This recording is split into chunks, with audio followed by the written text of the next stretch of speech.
ഹരിയാനയിലെ യമുന നഗറിലുള്ള ആസാദ് നഗർ കോളനിയിലാണ് ഈ ഒരു കഥ നടക്കുന്നത്. അന്ന് കൃത്യമായി പറഞ്ഞാൽ ജൂൺ 23, 2024 വൈകുന്നേരം ഒരു 3 മണി ടൈമൊക്കെ ആയിട്ടുണ്ടാകും. അപ്പോഴാണ് 22 വയസ്സുള്ള കാജൾ മാർക്കറ്റിലൊക്കെ പോയിട്ട് തൻ്റെ വീട്ടിലോട്ട് എത്തുന്നത്.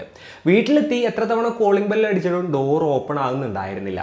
എന്താണ് പറ്റിയത്, എല്ലാവരും എവിടെ പോയെന്ന് ചിന്തിച്ചുകൊണ്ട് ആ പെൺകുട്ടി ഡോറ് തുറക്കാനായിട്ട് ശ്രമിക്കുകയാണ്. അപ്പോഴാണ് മനസ്സിലായത് ഡോറ് ലോക്ക് ചെയ്തിട്ടുണ്ടായിരുന്നില്ല എന്നുള്ളത്. അപ്പോൾ ഡോർ ഇങ്ങനെ തുറന്നു പോയി അകത്ത് ആ പെൺകുട്ടി കയറി നോക്കുമ്പോൾ വളരെ സ്ട്രെയിഞ്ച് ആയിട്ടുള്ളൊരു സിറ്റുവേഷൻ ആയിരുന്നു അവിടെ ഉണ്ടായിരുന്നത്. അതായത് വീടൊക്കെ ആകെ അലങ്കോലപ്പെട്ട് കിടക്കുകയായിരുന്നു. എന്ത് സംഭവിച്ചു എന്ന് വിചാരിച്ചുകൊണ്ട് ആ പെൺകുട്ടി അകത്തോട്ട് കടന്ന് ഹാളിലെത്തിയപ്പോഴാണ് അതിഭീകരമായ ആ ഒരു കാഴ്ച കാണുന്നത്. രക്തത്തിൽ കുളിച്ച് കിടക്കുന്ന തൻ്റെ സ്വന്തം ബ്രദറിനെ ആയിരുന്നു ആ ഒരു പെൺകുട്ടി അവിടെ കണ്ടത്. അമ്മ എവിടെ പോയി എന്നറിയുന്നതിന് വേണ്ടിയിട്ട് അമ്മയെ അന്വേഷിച്ച് ആ പെൺകുട്ടി വീട് മുഴുവൻ തിരഞ്ഞപ്പോഴാണ് അമ്മയുടെ ബെഡ്റൂമിൽ ബെഡിൽ കുളിച്ച് കിടക്കുന്ന അമ്മയുടെ മൃതദേഹവും ആ ഒരു പെൺകുട്ടി കാണുന്നത്. ഇതൊക്കെ കൂടെ കണ്ട് കൺട്രോൾ ചെയ്യാൻ പറ്റാതെ ആ പെൺകുട്ടി അലമുറയിട്ട് കരയുകയായിരുന്നു. അപ്പോഴത്തേനും ഈ സൗണ്ടൊക്കെ കേട്ട് നൈബേഴ്സ് എല്ലാവരും കൂടെ അങ്ങോട്ട് തടിച്ചു കൂടുകയായിരുന്നു. അവരിൽ ചിലർ ആ ഒരു വീടിൻ്റെ അകത്തോട്ട് കയറിയപ്പോൾ അതിദാരുണമായ ഈ ഒരു കാഴ്ചയായിരുന്നു കണ്ടത്. അപ്പോഴത്തേനും പോലീസിനെ വിവരം അറിയിച്ചിട്ടുണ്ടായിരുന്നു. പോലീസുകാർ സ്ഥലത്തെത്തി ഇൻവെസ്റ്റിഗേഷൻ സ്റ്റാർട്ട് ചെയ്യുകയും ചെയ്തു. ഈ ഒരു ഇൻസിഡന്റ് ചുറ്റുള്ളവർക്ക് ആർക്കും തന്നെ വിശ്വസിക്കാനായിട്ട് സാധിച്ചില്ല. എല്ലാവരും ആകെപ്പാടെ ഒരു ഷോക്കിലായിരുന്നു. പകൽ സമയത്താണ് ഇത് നടന്നിട്ടുള്ളത്. അതുപോലെ തന്നെ നോക്കാന്നുണ്ടെങ്കിൽ ഇന്നലെ വരെ ജീവനോടെ കണ്ട ആളുകളാണ്. അപ്പോൾ ആരാണിത് ചെയ്തത്, എന്തിനാണിത് ചെയ്തത്, പോലീസുകാരെങ്ങനെയാണ് ഈ ഒരു കേസ് അന്വേഷിച്ചത്, ഇത്തരത്തിലുള്ള കാര്യങ്ങളൊക്കെയാണ് ഇന്നത്തെ വീഡിയോയിലൂടെ നമ്മൾ സംസാരിക്കാൻ പോകുന്നത്. Hello guys, welcome back to the channel. Rasheed this side. പോലീസുകാരങ്ങനെ നോക്കുമ്പോൾ 45 വയസ്സുള്ള മീന എന്ന് പറയുന്ന സ്ത്രീയും അവരുടെ മകനായിട്ടുള്ള 24 വയസ്സുള്ള രാഹുലുമാണ് കൊല്ലപ്പെട്ടത്. ഇവരുടെ 2 പേരുടെയും തലയ്ക്ക് എന്തോ ഒരു ഒബ്ജക്റ്റ് വെച്ചിട്ട് ശക്തിയായിട്ട് അടിച്ചിട്ടുണ്ടായിരുന്നു. അതിനുശേഷം മരണം ഉറപ്പാക്കുന്നതിന് വേണ്ടിയിട്ട് ഇവരുടെ കഴുത്തിൽ സ്ട്രാങ്കിൾ ചെയ്തിട്ടായിരുന്നു കൊലപ്പെടുത്തിയിട്ടുണ്ടായിരുന്നത്. അതായത് ക്രൈം സീനിൽ നിന്ന് അവർക്കൊരു ഡാറ്റ കേബിൾ കിട്ടുകയാണ്. ആ ഒരു കേബിൾ ഉപയോഗിച്ചുകൊണ്ട് കഴുത്ത് ഞെരിച്ചായിരുന്നു ഇവരുടെ മരണം കില്ലേഴ്സ് ഉറപ്പാക്കിയിട്ടുണ്ടായത്. പോലീസുകാരങ്ങനെ നോക്കുമ്പോൾ വീടൊക്കെ ആകെ അലങ്കോലപ്പെട്ട് കിടക്കുകയായിരുന്നു. അതായത് ഫർണിച്ചറൊക്കെ അവിടെ ഇവിടെയൊക്കെ തട്ടിമറിഞ്ഞ് കിടക്കുന്നുണ്ട്. അതുപോലെ തന്നെ അലമാരയൊക്കെ കുത്തിപ്പൊളിച്ചിട്ടുണ്ട്, മോഷണം പോയിട്ടുണ്ട്. സോ കള്ളന്മാർ കയറി ഇവരെ കൊലപ്പെടുത്തി മോഷ്ടിച്ചിട്ട് പോയതായിരിക്കാം എന്നുള്ളൊരു പ്രാഥമിക നിഗമനത്തിലോട്ടായിരുന്നു പോലീസുകാരെത്തിയത്. ആ വീട്ടിൽ CCTVയും കാര്യങ്ങളൊക്കെ ഉണ്ടായിരുന്നു. അങ്ങനെ പോലീസുകാർ അതിൻ്റെ ഫുട്ടേജും കാര്യങ്ങളൊക്കെ ചെക്ക് ചെയ്യാനായിട്ട് നോക്കുകയായിരുന്നു. അപ്പോഴാണ് അവർക്ക് മനസ്സിലായത് അന്ന് രാവിലെ തുടങ്ങി ആ CCTV ഒക്കെ ഓഫായിരുന്നു എന്നുള്ളത്. പിന്നെ വേറൊരു കാര്യം എന്തായിരുന്നു എന്ന് വെച്ച് കഴിഞ്ഞിട്ടുണ്ടെങ്കിൽ, സാധാരണഗതിയിൽ കള്ളന്മാർ ഇത്തരത്തിൽ CCTVയും കാര്യങ്ങളൊക്കെ ഓഫാക്കാന്നുണ്ടെങ്കിൽ അതിൻ്റെ സ്റ്റോറേജ് സിസ്റ്റവും കാര്യങ്ങളൊക്കെ എടുത്തുകൊണ്ട് പോകും. എന്നാൽ ഈ ഒരു ഇൻസിഡൻറ്റിൽ അങ്ങനെയൊന്നും നടന്നിട്ടുണ്ടായിരുന്നില്ല. കംപ്ലീറ്റ് അതിന് മുൻപ് വരെയുള്ള വിഷ്വൽസ് എല്ലാം തന്നെ റെക്കോർഡായിട്ട് അവിടെ തന്നെ ഇരിക്കുന്നുണ്ടായിരുന്നു. ഇത് പോലീസിന് ഒരു സംശയം ഉണ്ടാക്കി. സാധാരണ കള്ളന്മാരാണെന്നുണ്ടെങ്കിൽ തെളിവ് കംപ്ലീറ്റ് നശിപ്പിക്കുന്നതിന് വേണ്ടിയിട്ട് അത് കൊണ്ടുപോകേണ്ടതാണ്. എന്നാൽ അവരത് കൊണ്ടുപോയിട്ടുണ്ടായിരുന്നില്ല. പിന്നെ ഈ ബോഡി ആദ്യം കണ്ടെത്തിയത് ഇവരുടെ മകളാണല്ലോ. അപ്പോൾ മകളുടെ അടുത്ത് നിന്ന് തന്നെ ക്വസ്റ്റ്യനിങ് സ്റ്റാർട്ട് ചെയ്യാനായിട്ട് പോലീസുകാർ തീരുമാനിക്കുകയാണ്. പിന്നെ ആ പെൺകുട്ടിയുടെ കാര്യം നോക്കാന്നുണ്ടെങ്കിൽ അവർ ആകെപ്പാടെ ഷോക്കായിട്ടിരിക്കുന്ന ഒരു സിറ്റുവേഷൻ ആയിരുന്നു. അങ്ങനെ പോലീസുകാർ കാജലിനെ ക്വസ്റ്റ്യൻ ചെയ്യുകയാണ്. അപ്പോൾ കാജൽ പറഞ്ഞത് എന്തായിരുന്നു എന്ന് വെച്ച് കഴിഞ്ഞിട്ടുണ്ടെങ്കിൽ, താൻ പുറത്ത് ടൗണിലോട്ട് പോയതായിരുന്നു, പിന്നെ ബ്യൂട്ടി പാർലറിലൊക്കെ പോയി. അതിനുശേഷം ഞാൻ ഇങ്ങോട്ട് വരുന്നതിന് മുൻപായിട്ട് എനിക്ക് അമ്മയുടെ ഒരു മെസ്സേജ് കിട്ടിയിട്ടുണ്ടായിരുന്നു. അതായത് വരുമ്പോൾ ജ്യൂസ് വാങ്ങിയിട്ട് വരാൻ പറഞ്ഞിട്ടുള്ളൊരു മെസ്സേജ് ആയിരുന്നു. ആ മെസ്സേജും കാര്യങ്ങളൊക്കെ അവർ പോലീസിനെ കാണിച്ചു കൊടുക്കുകയാണ്. അപ്പോൾ അങ്ങനത്തെ മെസ്സേജും കാര്യങ്ങളൊക്കെ വന്നിട്ടുണ്ട്. അപ്പോൾ ജ്യൂസ് വാങ്ങി താൻ വീട്ടിലോട്ടെത്തി. അതിന് ശേഷമാണ് ഇത്തരത്തിലുള്ള കാര്യങ്ങളെല്ലാം തന്നെ കാണുന്നത്. തുടങ്ങിയിട്ടുള്ള കാര്യങ്ങളെല്ലാം തന്നെ ഈ ഒരു കാജൽ പോലീസിൻ്റെ അടുത്ത് പറയുകയാണ്. അപ്പോൾ പോലീസുകാർ ഇവരുടെ വീടിൻ്റെ ചുറ്റുള്ള ബാക്കിയുള്ള CCTV വിഷ്വൽസും കാര്യങ്ങളൊക്കെ കളക്ട് ചെയ്യുകയായിരുന്നു. അങ്ങനെ അവർ നോക്കുമ്പോൾ അതിൻ്റെ ഉള്ളിൽ വളരെ സ്ട്രെയിഞ്ച് ആയിട്ടുള്ള ഒരു വിഷ്വൽ പോലീസുകാർ കണ്ടെത്തുകയാണ്. അതായത് മുഖവും കാര്യങ്ങളും എല്ലാം തന്നെ മറച്ച ഒരു പയ്യൻ കാജലിൻ്റെ വീട്ടിലോട്ട് പോകുന്ന ഒരു വിഷ്വലായിരുന്നു അത്. അതിനുശേഷം കുറച്ചു നേരം കഴിഞ്ഞപ്പോൾ ആ പയ്യൻ തിരിച്ചു പോകുന്നുണ്ടായിരുന്നു. ആ ടൈമിൽ എന്തൊക്കെയോ കയ്യിലും ഉണ്ടായിരുന്നു. എന്നാൽ വളരെ സ്ട്രെയിഞ്ച് ആയിട്ടുള്ള മറ്റൊരു കാര്യം എന്തായിരുന്നു എന്ന് വെച്ച് കഴിഞ്ഞിട്ടുണ്ടെങ്കിൽ, ആ ടൈമിൽ കാജൽ ആ വീട്ടിൽ തന്നെ ഉണ്ടായിരുന്നു. ആ പയ്യൻ പോയതിന് ശേഷം പിന്നീട് കുറച്ച് കഴിഞ്ഞപ്പോഴാണ് കാജൽ ആ ഒരു വീട് വിട്ടിറങ്ങിയിട്ടുണ്ടായത്. ഇതൊക്കെ ആയപ്പോൾ കാജലിൻ്റെ അടുത്ത് പോലീസിന് സംശയം തോന്നുകയാണ്. അങ്ങനെ ആ ഒരു പയ്യനെ കുറിച്ച് കാജലിൻ്റെ അടുത്ത് ചോദിക്കുകയാണ്. മുഖം മറിച്ച് നിങ്ങളുടെ വീട്ടിൽ അന്നെത്തിയ പയ്യൻ ആരാണെന്ന് ചോദിച്ചപ്പോൾ ഈ വിഷ്വൽസും കാര്യങ്ങളൊക്കെ കാണിച്ചു കൊടുത്തപ്പോൾ കാജൽ ആകെപ്പാടെ ഷോക്കാവുകയാണ്. അവർക്ക് മറുപടി ഒന്നും തന്നെ പറയാനായിട്ട് ഉണ്ടായിരുന്നില്ല. പിന്നെ പോലീസ് നോക്കുമ്പോൾ രാവിലെ തന്നെ ആ വീട്ടിലെ CCTV ഓഫായിരുന്നു. അപ്പോൾ ആ ഒരു വീട്ടിലുള്ള ആരോ തന്നെ പർപ്പസ്ഫുള്ളി ആയിരിക്കാം ആ ഒരു CCTVയും കാര്യങ്ങളൊക്കെ ഓഫാക്കിയത്. പിന്നെ കാജൽ വീട്ടിൽ നിന്ന് ഇറങ്ങിയെന്ന് പറയുന്നത് ഏകദേശം ഉച്ച ടൈമിലാണ്. പിന്നീട് ഒരു 3 മണി ടൈമൊക്കെ ആയപ്പോഴാണ് അവർ തിരിച്ചു വന്നതായിട്ട് പറയുന്നുണ്ടായിരുന്നത്. ഈ ബോഡിയും കാര്യങ്ങളൊക്കെ റിക്കവർ ചെയ്ത് ഓട്ടോപ്സിക്ക് അയച്ചിട്ടുണ്ടായിരുന്നല്ലോ. ആ ഓട്ടോപ്സി റിപ്പോർട്ടൊക്കെ വന്നപ്പോൾ ഈ കാജൽ പറഞ്ഞത് കംപ്ലീറ്റ് നുണയാണെന്നുള്ളത് പോലീസിന് മനസ്സിലാവുകയാണ്. ഡോക്ടേഴ്സ് കണ്ടെത്തിയ ഒരു കാര്യം എന്തായിരുന്നു എന്ന് വെച്ച് കഴിഞ്ഞിട്ടുണ്ടെങ്കിൽ, ഈ ഒരു ബോഡി കണ്ടെത്തുന്നതിനും ഏകദേശം ഒരു 6-7 മണിക്കൂർ മുൻപ് ഈ കൊലപാതകം നടന്നിട്ടുണ്ട്. അപ്പോൾ തെളിവുകളെല്ലാം തന്നെ കാജലിനെതിരാവുകയാണ്. അങ്ങനെ കാജലിനെ കസ്റ്റഡിയിൽ എടുക്കുകയും ചെയ്തു. പിന്നീട് ആ പെൺകുട്ടിയുടെ ഫോൺ ഡീറ്റെയിൽസും കാര്യങ്ങളൊക്കെ പരിശോധിക്കുകയാണ്. അതിൻ്റെ ഒപ്പം തന്നെ മീനയുടെയും അതുപോലെ തന്നെ രാഹുലിൻ്റെയും കോൾ ഡീറ്റെയിൽസും ഫോൺ ഡീറ്റെയിൽസും എല്ലാം തന്നെ എടുക്കുകയായിരുന്നു. അതായത് കാജൽ പറഞ്ഞതനുസരിച്ച് നോക്കുകയാണെന്നുണ്ടെങ്കിൽ ഈ ഒരു കൊലപാതകം നടന്നതിന് ശേഷമാണ് കാജലിൻ്റെ അമ്മയുടെ ഫോണിൽ നിന്ന് കാജലിൻ്റെ ഫോണിലോട്ട് മെസ്സേജ് പോയിട്ടുള്ളത്. സോ പോലീസുകാർ ലൊക്കേഷനും കാര്യങ്ങളൊക്കെ ട്രേസ് ചെയ്ത് നോക്കുകയാണ് ആ ഒരു ടൈമിൽ ഫോൺ എവിടെയൊക്കെ ആയിരുന്നു ഉണ്ടായിരുന്നത് എന്നുള്ളത്.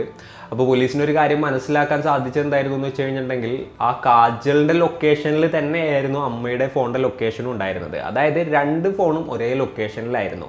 ഈ ഒരു മെസ്സേജ് അയക്കുന്ന ടൈമിൽ വീട്ടിൽ ഉണ്ടായിരുന്നില്ല ആ ഒരു ഫോണ്. അപ്പോൾ കാജൽ തൻ്റെ അമ്മയുടെ ഫോണിൽ നിന്ന് തൻ്റെ ഫോണിലോട്ട് പോലീസിനെ ഡൈവേർട്ട് ചെയ്യാൻ വേണ്ടിയിട്ട് ഒരു ഫേക്ക് മെസ്സേജ് അയച്ചതാണെന്നുള്ളത് പോലീസിന് അതോടുകൂടി വ്യക്തമാവുകയാണ്. അങ്ങനെ കാജലിനെ നല്ല രീതിയിൽ ക്വസ്റ്റ്യൻ ചെയ്യാനായിട്ട് തുടങ്ങി. അപ്പോഴാണ് പല കാര്യങ്ങളും പോലീസിന് മനസ്സിലാക്കാനായിട്ട് സാധിക്കുന്നത്. ഈ ഒരു കാജലിൻ്റെ കാര്യം പറയുകയാണെന്നുണ്ടെങ്കിൽ ചൈൽഡ്ഹുഡും കാര്യങ്ങളൊക്കെ നല്ല ഹാപ്പി ആയിരുന്നു. എന്നാൽ ചെറുപ്പത്തിലേ തുടങ്ങിയിട്ട് നോക്കുകയാണെന്നുണ്ടെങ്കിൽ ആ പെൺകുട്ടിക്ക് കൂടുതലും ആൺകുട്ടികളുടെ വസ്ത്രം ധരിക്കാനും അതേപോലെ തന്നെ ആൺകുട്ടികൾ സംസാരിക്കുന്ന പോലെ സംസാരിക്കുക, അതേപോലെ തന്നെ കളിക്കുക, അതായത് കൂടുതലായിട്ടും ഒരു ആൺകുട്ടികളെ പോലെയായിരുന്നു ആ ഒരു പെൺകുട്ടി പെരുമാറിയിരുന്നത്. കാജൽ വളർന്നപ്പോഴും ആ ഒരു സിറ്റുവേഷന് യാതൊരു വ്യത്യാസവും ഉണ്ടായിരുന്നില്ല. പിന്നെ നോക്കുകയാണെന്നുണ്ടെങ്കിൽ കാജലിൻ്റെ ഫാമിലിക്ക് അതങ്ങ് അംഗീകരിക്കാനും അധികം അങ്ങ് പറ്റുന്നുണ്ടായിരുന്നില്ല. അങ്ങനെ ഒരു ലൈഫ് വലിയ പ്രശ്നങ്ങളൊന്നുമില്ലാതെ ഇങ്ങനെ മുന്നോട്ട് പോവുകയായിരുന്നു. ആ ഒരു ടൈമിലാണ് കാജൽ തൻ്റെ അമ്മയുടെ അടുത്തൊരു പ്രപ്പോസൽ വെക്കുന്നത്. അതായത് രാഹുൽ ഏകദേശം കല്യാണമൊക്കെ നോക്കുന്നുണ്ടായിരുന്നു. അപ്പോൾ തൻ്റെ ഒരു കൂട്ടുകാരി ഉണ്ട്, ചേട്ടന് പറ്റും, നമുക്ക് ആലോചിച്ചാലോ എന്നുള്ള കാര്യം അമ്മയുടെ അടുത്ത് ചോദിക്കുകയാണ്. അമ്മ അവരുടെ ഫാമിലിനെ കുറിച്ചും ആ ഒരു പെൺകുട്ടിയെക്കുറിച്ചൊക്കെ അന്വേഷിച്ചപ്പോൾ നല്ലൊരു ബന്ധമാണെന്ന് തോന്നി. അങ്ങനെ ഇവർ 2 ഫാമിലിയും സംസാരിക്കുകയാണ്.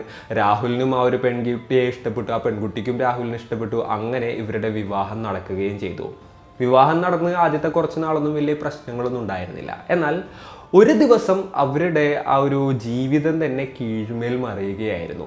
സംഭവം എന്താണെന്ന് വെച്ച് കഴിഞ്ഞിട്ടുണ്ടെങ്കിൽ, രാഹുൽ ബെഡ്റൂമിൽ ചെന്ന് നോക്കുമ്പോൾ കണ്ട കാഴ്ച അയാളെ ഞെട്ടിച്ച് കളയുകയായിരുന്നു. തൻ്റെ പുതിയതായിട്ട് കല്യാണം കഴിച്ച ഭാര്യയും അതുപോലെ തന്നെ തൻ്റെ സഹോദരിയും എന്താ പറയുക ഫിസിക്കലി ഇൻറ്റിമേറ്റ് ആകുന്ന ഒരു കാഴ്ചയായിരുന്നു ആൾ കണ്ടത്. ഇത് കണ്ട് ആളാകപ്പാടെ ഷോക്കായി പോയി ഈ ഒരു വിവരം തൻ്റെ അമ്മയുടെ അടുത്ത് പറയുകയും ചെയ്തു. അവിടെ നിന്നാണ് കാജലും അതേപോലെ തന്നെ അവരുടെ അമ്മയും ബ്രദറും തമ്മിലുള്ള പ്രശ്നങ്ങളും കാര്യങ്ങളൊക്കെ തുടങ്ങുന്നത്. ഈ ഒരു ഇൻസിഡൻറ്റോട് കൂടിയിട്ട് രാഹുലിൻ്റെ ആ ഒരു ആദ്യ വിവാഹത്തിൽ ഒരുപാടധികം പ്രശ്നങ്ങൾ ഉണ്ടാവുകയാണ്. ലാസ്റ്റ് ആ ഒരു ബന്ധം വേർപ്പെടുത്തുകയും ചെയ്തു. ഡിവോഴ്സിന് ശേഷം രാഹുൽ 2ാമത് കല്യാണം കഴിച്ചു കേട്ടോ. ഈ ഒരു 2ാമത്തെ വിവാഹത്തിൻ്റെ കാര്യം പറയുകയാണെന്നുണ്ടെങ്കിലും ഈ പെൺകുട്ടിയുടെ സ്വഭാവം കാര്യങ്ങളൊന്നും മാറുന്നുണ്ടായിരുന്നില്ല. അതുകൊണ്ട് തന്നെ എന്താ പറയുക, കല്യാണം കഴിച്ചുകൊണ്ട് വന്ന 2ാം ഭാര്യയ്ക്ക് ആ ഒരു വീട്ടിൽ നിൽക്കാൻ പറ്റാത്തൊരു സിറ്റുവേഷൻ ആയപ്പോൾ ആ പെൺകുട്ടി നേരെ തൻ്റെ പാരൻസിൻ്റെ കൂടെ പോയിട്ട് താമസം തുടങ്ങുകയായിരുന്നു. ഇതുകൂടെ ആയപ്പോൾ വീട്ടിൽ ഫുള്ള് പ്രശ്നമായി. മീന ആയിക്കോട്ടെ അതേപോലെ തന്നെ രാഹുൽ ആയിക്കോട്ടെ പൂർണ്ണമായിട്ടും ഈ ഒരു കാജലിന് എതിരായിട്ട് തിരിയുകയാണ്. ഇത്രയൊക്കെ ആയപ്പോൾ കാജലും ചിന്തിച്ചു, ഇവരുണ്ടെന്നുണ്ടെന്നുണ്ടെങ്കിൽ എനിക്ക് സമാധാനമായിട്ട് ജീവിക്കാനായിട്ട് പറ്റില്ല. ഇവരില്ലാണ്ടായിട്ടുണ്ടെന്നുണ്ടെങ്കിൽ പിന്നെ ചോദിക്കാനും പറയാനൊന്നും ആരുമില്ലല്ലോ, എനിക്ക് തോന്നിയ പോലെ ജീവിക്കാലോ എന്നുള്ളൊരു ചിന്തയായിരുന്നു ആ ഒരു പെൺകുട്ടിക്ക് ഉണ്ടായത്. അങ്ങനെ ഇവരെ 2 പേരെയും ഈ ഒരു ഭൂമിയിൽ നിന്ന് തന്നെ ഇല്ലാതാക്കാനായിട്ട് ഈ ഒരു പെൺകുട്ടി ചിന്തിക്കുകയാണ്. ആ പെൺകുട്ടിക്ക് അപ്പോൾ മനസ്സിലായ ഒരു കാര്യം എന്താണെന്ന് വെച്ച് കഴിഞ്ഞിട്ടുണ്ടെങ്കിൽ, ഞാൻ ഒറ്റയ്ക്ക് വിചാരിച്ചാൽ ഇത് നടക്കില്ല. അപ്പോൾ എനിക്ക് ഇതിന് എന്താ പറയുക കൂട്ടാളികളെ വേണം. അങ്ങനെയാണ് ഈ ഒരു ക്രൈമിലോട്ട് വേറെയും ആളുകൾ ഇൻക്ലൂഡഡ് ആകുന്നത്. കാജലിന്റെ ക്രൈം പാർട്ട്നേഴ്സ് ആരൊക്കെയായിരുന്നു എന്ന് ചോദിച്ചു കഴിഞ്ഞിട്ടുണ്ടെന്നുണ്ടെങ്കിൽ കൃഷും ഇഷാനും ആയിരുന്നു. ഇവർ 2 പേരും കാജലിന്റെ കസിൻസ് ആണ്. അതായത് കൊല്ലപ്പെട്ട മീനയുടെ ബ്രദറിന്റെ മക്കളായിരുന്നു ഇവര്. ഒരു ദിവസം കാജൽ ഇഷാനെ ഒരു കോഫി ഷോപ്പിൽ വെച്ചിട്ട് കാണുകയാണ്. എന്നിട്ട് പറഞ്ഞു, എനിക്കും അവർ ശത്രുക്കളാണ്, നിങ്ങൾക്കും അവർ ശത്രുക്കളാണ്. അപ്പോൾ ശത്രുവിൻ്റെ ശത്രു മിത്രം എന്നുള്ളതാണല്ലോ, നമ്മൾ ഒരുമിച്ച് നിന്ന് കഴിഞ്ഞിട്ടുണ്ടെങ്കിൽ അവരെ തീർക്കാൻ പറ്റുന്നുള്ള കാര്യം ഇഷാൻ്റെ അടുത്ത് പറയുകയായിരുന്നു. എന്നാൽ ഇഷാൻ പറഞ്ഞു, എന്നെക്കൊണ്ട് അതിന് നടക്കില്ല, വേണമെന്നുണ്ടെങ്കിൽ അനിയൻ്റെ അടുത്ത് സംസാരിച്ചു എന്ന് പറഞ്ഞു. അങ്ങനെയാണ് കാജൽ ക്രിസ്ത്യനായിട്ട് സംസാരിക്കുന്നതും അതുപോലെ തന്നെ അവരൊരുമിച്ച് ഈ ഒരു കൃത്യം പ്ലാൻ ചെയ്യുന്നതും.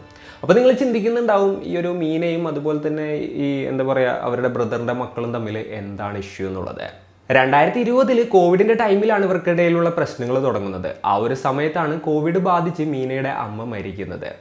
അപ്പോൾ അവർ ആ ഒരു സമയത്ത് സ്വത്തുക്കൾ കാര്യങ്ങളും എല്ലാം തന്നെ മീനയുടെ പേരിലോട്ടായിരുന്നു എഴുതി വെച്ചത്. അതായത് ഈ മീനയുടെ ബ്രദറിനൊന്നും തന്നെ എഴുതി വെച്ചിട്ടുണ്ടായിരുന്നില്ല. അപ്പോൾ സാധാരണഗതിയിൽ എല്ലാവരും എക്സ്പെക്റ്റ് ചെയ്തിരുന്നത് എന്തായിരുന്നു എന്ന് വെച്ച് കഴിഞ്ഞിട്ടുണ്ടെങ്കിൽ അറ്റ്ലീസ്റ്റ് ആ വീടെങ്കിലും ആൾക്ക് കൊടുക്കുന്നുള്ളതായിരുന്നു. എന്നാൽ ഒന്നും തന്നെ ആൾക്ക് അവർ എഴുതി വെച്ചിട്ടുണ്ടായിരുന്നില്ല. മകന് കുറച്ച് അഹങ്കാരം കൂടുതലാണ്. അതേപോലെ തന്നെ ആ ഒരു അഹങ്കാരത്തിന് ഒരു അടി എന്നുള്ളൊരു നിലക്കായിരുന്നു മൂപ്പര് കംപ്ലീറ്റ് സ്വത്തുക്കളും മകളുടെ പേരിലോട്ട് എഴുതി വെച്ചത്. ഈ ഒരു വിവരം അറിഞ്ഞപ്പോൾ ഈ മകൻ ആകപ്പാട് ഹാർട്ട് ബ്രേക്ക് ആവുന്ന ഒരു സിറ്റുവേഷനിലോട്ട് കാര്യങ്ങൾ എത്തുകയാണ്. അതിനുശേഷം പിന്നെ എന്താ പറയുക, മദ്യത്തിനും കാര്യങ്ങൾക്കൊക്കെ അഡിക്റ്റ് ആവുകയാണ്. പിന്നീട് വളരെ പെട്ടെന്ന് തന്നെ ഡ്രഗും കാര്യങ്ങളൊക്കെ എന്താ പറയുക ഉപയോഗിച്ചും കഴിഞ്ഞിട്ട് മരണത്തിലോട്ട് എത്തുകയായിരുന്നു. സ്വത്തുക്കളൊന്നും കിട്ടിയില്ല. അതിൻ്റെ പേരിൽ അച്ഛൻ മരണപ്പെടുകയൂടെ ചെയ്തപ്പോൾ ഈ രണ്ട് മക്കളും ആകപ്പാടെ എന്താ പറയുക ഫ്യൂരിയസ് ആവുകയാണ്. എങ്ങനെയെങ്കിലും ആ ഒരു സ്വത്തുക്കൾ കൈക്കലാക്കണം എന്നുള്ള ഒരൊറ്റ ചിന്തയെ ഇവർക്ക് രണ്ടുപേർക്കും ഉണ്ടായിരുന്നുള്ളൂ. അപ്പോൾ അങ്ങനെയുള്ള ആ ഒരു പ്രശ്നങ്ങളൊക്കെ ഉള്ളത് കൊണ്ടാണ് ഈ കാജൽ നേരെ തൻ്റെ കസിൻസിനെ സമീപിച്ചത് ഇത്തരത്തിലുള്ളൊരു കൃത്യം ചെയ്യുന്നതിന് വേണ്ടിയിട്ട്. കാജൽ വെച്ച് ഓഫർ എന്തായിരുന്നു എന്ന് വെച്ച് കഴിഞ്ഞിട്ടുണ്ടെങ്കിൽ അവർ ആവശ്യപ്പെടുന്ന പ്രോപ്പർട്ടി കംപ്ലീറ്റ് അവർക്ക് കൊടുക്കാം, അതിൻ്റെ ഒപ്പം കുറച്ച് പൈസയും കൂടെ കൊടുക്കുക എന്നുള്ളതായിരുന്നു.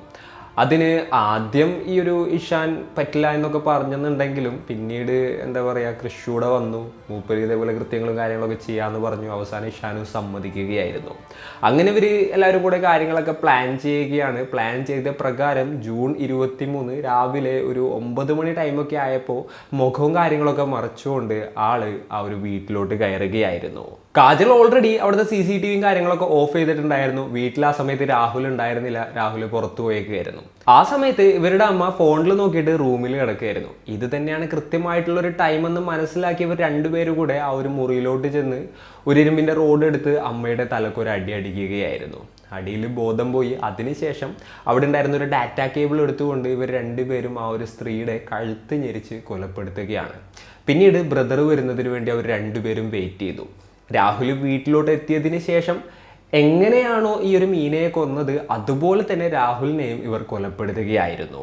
പിന്നെ ഇതൊരു മോഷണത്തിനിടയിൽ നടന്ന കൊലപാതകമാണെന്ന് വരുത്തി തീർക്കുന്നതിന് വേണ്ടിയിട്ട് അവർ വീട് മുഴുവൻ അലങ്കോലപ്പെടുത്തുകയാണ്. അതുപോലെ തന്നെ എന്താ പറയുക അലമാരൊക്കെ കുത്തിപ്പൊളിച്ചു. അതേപോലെ പല പല കാര്യങ്ങളും ചെയ്തു. ഇത് റോബറി ആണെന്ന് വരുത്തി തീർക്കുന്നതിന് വേണ്ടിയിട്ട് വീട്ടിൽ നിന്നെടുത്ത ഗോൾഡും അതുപോലെ തന്നെ പണവും കാര്യങ്ങളും എല്ലാം തന്നെ തൻ്റെ സ്കൂട്ടിയിൽ വെച്ച് കാജൽ ലോക്ക് ചെയ്യുകയായിരുന്നു.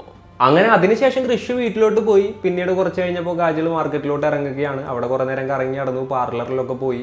പിന്നീട് അമ്മയുടെ ഫോണിൽ നിന്ന് ഈ ജ്യൂസിൻ്റെ കാര്യം പറഞ്ഞ് മെസ്സേജ് അയച്ചു. പിന്നീട് വീട്ടിലോട്ട് എത്തിയിട്ട് ഈ ഡ്രാമ മുഴുവൻ കളിക്കുകയും ചെയ്തു. എന്തൊക്കെയാണെന്നുണ്ടെങ്കിലും വളരെ പെട്ടെന്ന് തന്നെ പോലീസുകാർ ഈ ഒരു കേസ് സോൾവ് ചെയ്യുകയായിരുന്നു. അതുപോലെ തന്നെ ഇവരെ 3 പേരെ കസ്റ്റഡിയിൽ എടുക്കുകയും ചെയ്തു. ഈ ഒരു കേസ് ഇപ്പോൾ നടന്നുകൊണ്ടിരിക്കുകയാണ്. അപ്പോൾ ഇന്നത്തെ ഒരു വീഡിയോയിൽ ഈ ഒരു കേസിനെ കുറിച്ച് ഇത്രയൊക്കെയാണ് പറയാനുള്ളത്. ഈ ഒരു സ്റ്റോറി കേട്ടപ്പോൾ നിങ്ങൾക്ക് എന്താണ് തോന്നിയത്? നിങ്ങളുടെ തോട്ട്സും മറ്റും എന്തൊക്കെയാണെന്നുണ്ടെങ്കിലും താഴെ കമൻറ്റുകളായിട്ട് രേഖപ്പെടുത്തുക. അപ്പോൾ and it's me Radeen signing off. Peace. Stay peaceful guys. Stay safe.